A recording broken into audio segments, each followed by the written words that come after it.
La FESI.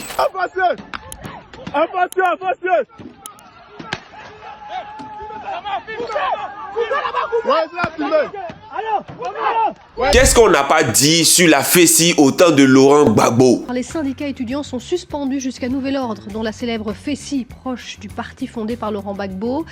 Ces organisations créent des conditions de violence et un climat de terreur, selon le porte-parole du gouvernement. Une décision qui intervient alors que lundi, sur le campus de Cocody à Abidjan, de violentes échauffourées ont opposé policiers et étudiants, faisant plusieurs dizaines de blessés. Lorsque le président Ouattara venait au pouvoir, on pensait que la FESI n'allait plus exister. On pensait que la FESI allait être éteinte. On pensait que la FESI c'était fini.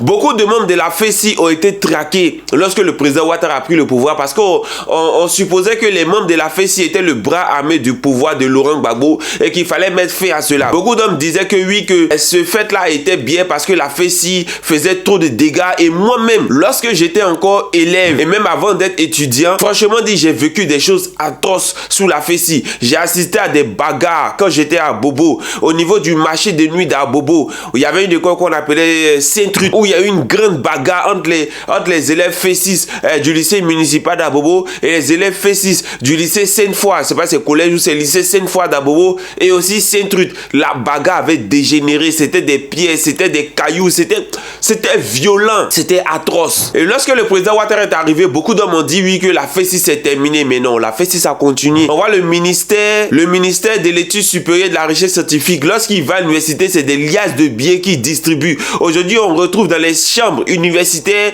où on voit des armes blanches en possession des FESI. Qu'est-ce que ces armes-là foutent là-bas? Pourquoi est-ce que la FESI continue à exister, continue à progresser, continue à faire ce genre d'action-là? Pourquoi? On se pose des questions. Pourtant, on se disait que lorsque le président Ouattara allait arriver, la FESI, ça n'allait plus exister. Mais au lieu de ça, on constate que la FESI est devenue plus forte. La FESI est devenue encore de plus en plus dangereuse, très mal organisée. Combien de fois on a entendu que des gens ont perdu la vie, des gens ont été violemment attaqués par la FESI et aucune enquête n'a été mise.